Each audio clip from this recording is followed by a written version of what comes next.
Muy buenas tardes, jóvenes, ¿qué tal? Les saluda el profesor Luis Aníbal, docente del área de historia. Y el día de hoy vamos a trabajar la resolución del simulacro UNAC 2025-1 del área de historia.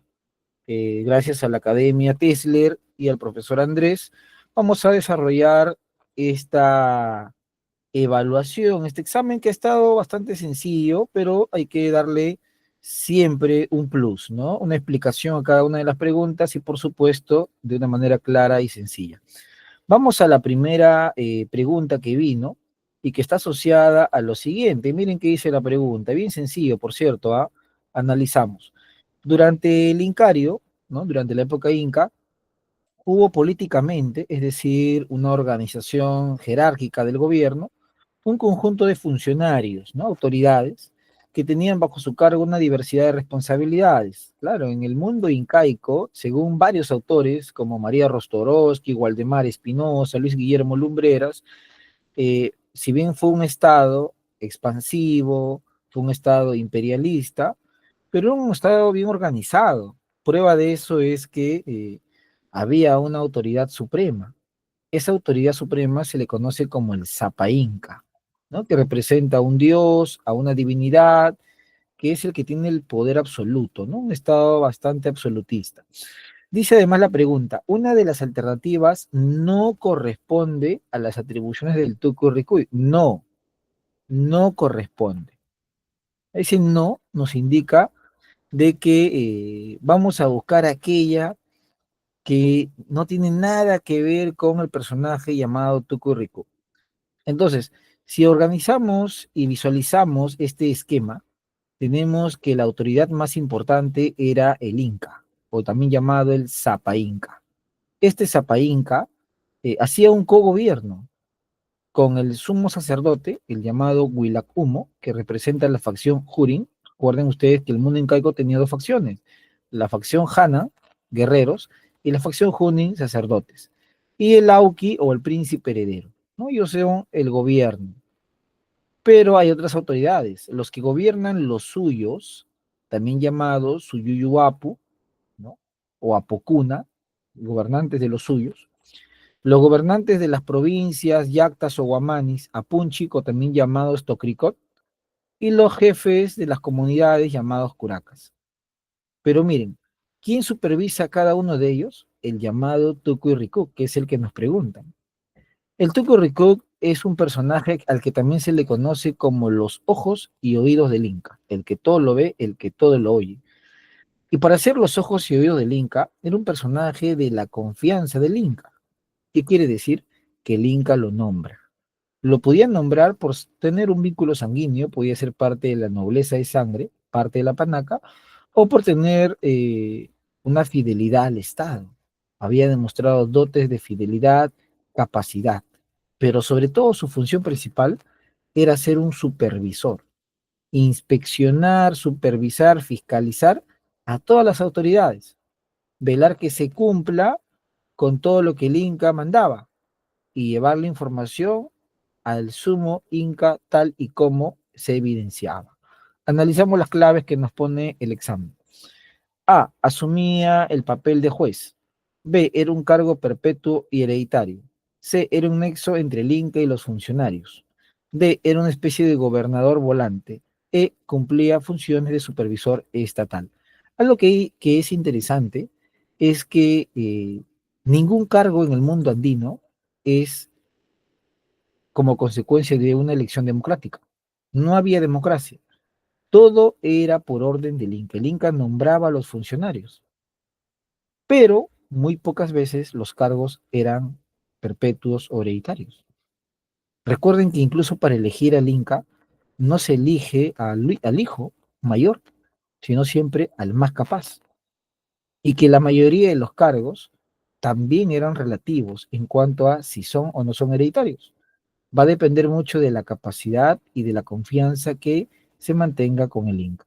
Por lo tanto, aquella que no tiene nada que ver con el término tucurricup sería la letra B, ¿no? Era un cargo perpetuo y hereditario. Esto no tiene nada que ver y es lo que nos pregunta en realidad, ¿no? Clave besito. ¿Ya? Muy bien, bastante sencillo esa pregunta. Vamos a la siguiente. La siguiente pregunta nos dice, a ver, la ruta monopólica que se aplicó en el virreinato del Perú hacia España era desde. ¿Qué significa la ruta monopólica? Que el sistema que España implementó en el virreinato al inicio era de un monopolio. ¿Por qué un monopolio? Porque recuerden que España trae una economía mercantil. Es decir, España cree que el poder está en acumular metales preciosos. Y para obtener metales solo hay una condición, venderlos y acumularlos. Y como España quería vender muchos metales a América, España se plantea ser el único vendedor. ¿Cómo se llama cuando eres un solo vendedor? Monopolio. El puerto más importante de España era el de Sevilla. Desde ahí llega toda la mercadería hacia América. Hay tres lugares claves: Veracruz en México, Portobelo en Panamá y Callao en el Perú. ¿Qué más dice la pregunta? La ruta monopólica que se aplicó en el virreinato del Perú, de Perú hacia España era de hacia España. Si te dice que era del Perú, y el único puerto importante en todo el Perú era el puerto del Callao. Por lo tanto, la clave solo puede ser o la D o la D. ¿Qué más? Era desde el Callao donde salían las flotas. ¿Qué son flotas? Son barcos, flotas y galones. Hacia, desde donde se hacía el transbordo de las mercancías por tierra a la feria y puerto de, ¿no? Entonces, acá hay algo bien interesante. Una de las ferias más importantes en toda América se llamaba Portobelo. Era tan importante esta feria de que los comerciantes del Perú y del Callao contrataban a barcos militares para que acompañen y protejan las embarcaciones que iban a Panamá, llamada Armada del Sur. ¿Y por qué se iba a Panamá? Porque en Panamá queda esta feria de Portobelo, donde se compraban la mercadería que llegaba desde España. Profesor, ¿y por qué no podía llegar directamente al Callao? Porque entre Colombia, Venezuela y Ecuador podían y se daban constantes asaltos, piratas y corsarios. Por eso el punto más seguro era Panamá, Portobelo, ¿ya? Entonces salen del Callao hacia Panamá, la feria del Portobelo, para luego ser enviados hacia el puerto más importante de Sevilla. Por lo tanto, ya tenemos una respuesta, la clave sería casita, ¿no? Una pregunta bastante sencilla, obviamente que implica recordar el concepto de economía mercantil. Puerto importante, el Callao en el Perú. Feria importante, Portobelo en Panamá. Puerto importante de España, Sevilla. Eso es todo. Vamos a la siguiente pregunta, jóvenes. ¿Qué nos dice la siguiente pregunta? La guerra al interior de la Confederación Perú-Bolivia no solo es considerada una guerra civil. ¿Qué significa una guerra civil? Una guerra entre peruanos, pues. Recuerden que la Confederación fue un proyecto que buscó unir tres estados: el estado norperuano, el estado surperuano y el estado boliviano.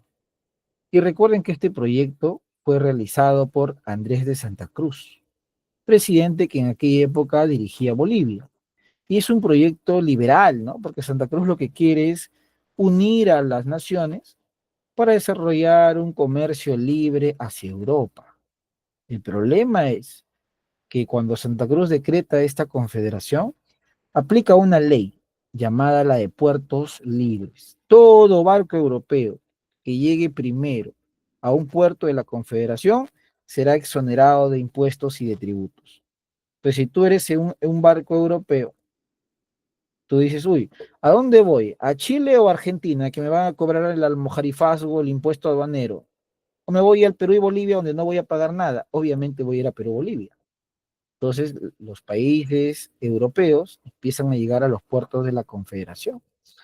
Por eso es que ante esta ley hay países que se van a oponer. Y uno de esos países será Chile. El Estado chileno, cuyo ministro era Diego Portales, un ministro con una ideología muy nacionalista y expansionista, se da cuenta de que este proyecto amenaza la economía chilena. Y prueba de eso, y lo vemos en la pregunta, es que te dice, ¿no? Sino que también es una guerra internacional reflejada en, obviamente, la oposición de Chile, pues.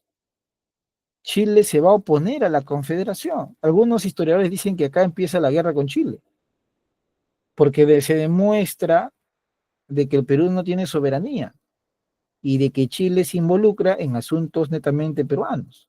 ¿Cómo se involucró Chile? Con dos expediciones. La primera expedición dirigida por el chileno Blanco Encalada, y la segunda expedición dirigida por chilenos y también por peruanos, entre los que estaba Agustín Gamarra. Estas expediciones tuvieron como objetivo derrotar a la Confederación.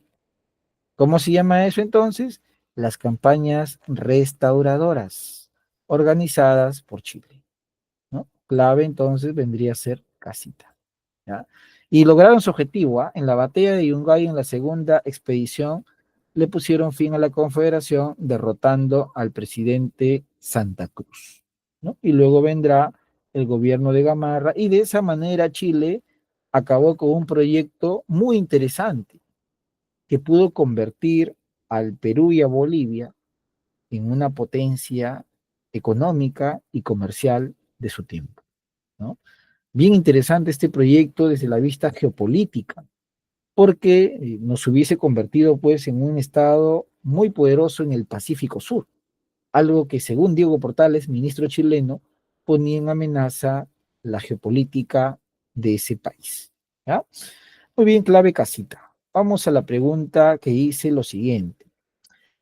El discurso de los 14 puntos, ¿no?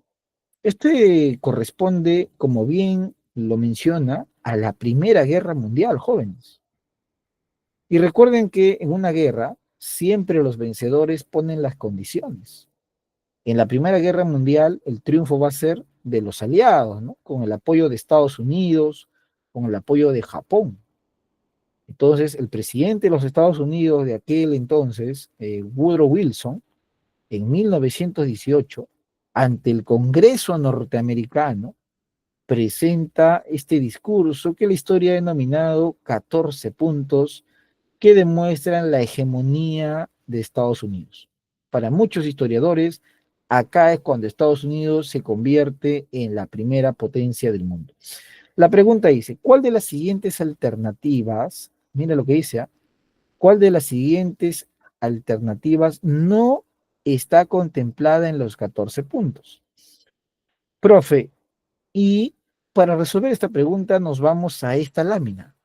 Consecuencias. Mira el mapa. Y si tú puedes ver el mapa, te vas a dar cuenta que aparece la República Socialista Soviética. Profesor, la URSS, así es. Porque estas consecuencias, chicos, son de la Segunda Guerra Mundial. Y después de la Segunda Guerra Mundial, hay 60 millones de muertos. Alemania es ocupada por 4 estados, Francia, Inglaterra, Estados Unidos y Rusia. Los nazis son juzgados en un tribunal muy polémico llamado y conocido en la historia como los juicios de Nuremberg, ¿no? Y algo muy interesante que tiene que ver con la pregunta, mira, acá surgió la ONU. La ONU surgió para evitar una tercera guerra mundial, ¿no? La Organización de las Naciones Unidas, ya que después de la Primera Guerra se había creado la Sociedad de Naciones, y la Sociedad de Naciones fue un fracaso, pues, porque no evitó una guerra, ¿no? Entonces, para reemplazar a la Sociedad de Naciones, aparece la ONU. Por lo tanto, la ONU es de la Segunda Guerra Mundial. Y esa no corresponde, pues chicos. Y esa sería la letra D. La creación de la ONU tiene que ver con la Segunda Guerra Mundial y no con la Primera, ¿no? Una pregunta bastante sencilla y bien interesante, por cierto. Y vino una pregunta de HP acá, miren. El oncenio de Leguía. En la madrugada del 4 de julio de 1919, ¿no? Siglo XX, hace un poquito más de 100 años, las fuerzas de Leguía, con ayuda de la gendarmería, el gendarme es la Guardia Civil, ¿no? Que es la policía, hoy día, y la inacción del ejército, o sea, el ejército no se metió, el ejército hizo caso omiso, tomaron Palacio, capturaron al entonces presidente José Pardo Ibarreda, José Pardo Barreda, chicos, es el último presidente de la República aristocrática. Ya después de él se acaba ese periodo. ¿Y qué más que dice? Y lo deportaron hacia los Estados Unidos. Y si uno ve esta lámina, podemos ver, por ejemplo, que en el año 1920 se promulga la constitución del presidente Leguía. Una constitución que le permitió a Leguía tener un gobierno autoritario, fuerte, rancio y hasta cierto punto dictatorial, ¿no? Y quedarse 11 años en el gobierno. Esta constitución nació de una asamblea constituyente que lo nombró presidente. Y a su vez, Leguía llegó a ser presidente por un golpe de Estado. ¿Cómo es eso, profesor? Legalmente, Leguía había ganado las elecciones. Sin embargo, el presidente de aquel entonces, José Pardo, eh, buscaba la manera de evitar que Leguía se haga con el poder. Para eso, Leguía es muy astuto, ¿no? Leguía contaba con el apoyo de una emergente clase media, obreros, estudiantes, intelectuales, gente que ya estaba cansada de la república aristocrática y de la exclusión de las masas. Ven a Leguía el hombre con un discurso nuevo, con una preparación orientada hacia construir un país abierto al mundo. Recuerda que Leguía es muy apegado al capital norteamericano. Y bueno, Leguía aprovecha ese respaldo para dar un golpe de Estado a Pardo y evitar que Pardo le haga una jugarreta que impida su poder. Hace un golpe de Estado, deporta a Pardo y bueno, así es como Leguía llegó al poder. Luego se llamó una asamblea para eliminar la constitución de 1860, la de Castilla, y promulgar su constitución. Por lo tanto, este fragmento se relaciona con ¿qué? Con los 11 años de Leguía. ¿Y cuál era el proyecto de Leguía, jóvenes? Construir una patria nueva, una patria que incluya a la clase media y al capital norteamericano. Por lo tanto, la clave es casita, ¿no? El inicio de la patria nueva. Y como vemos, no ha estado tan complicado el examen, o en este caso, este simulacro de la UNAC 25, nos da una idea de lo que viene, que seguramente va a ser igual de sencillo, pero no nos confiemos. Agradecer nuevamente a la Academia Tesla y al profesor Andrés por la invitación. Y bueno, conmigo será hasta una próxima clase. Nos vemos, chicos. Un abrazo virtual. Nos vemos. Chau, chau. Gracias.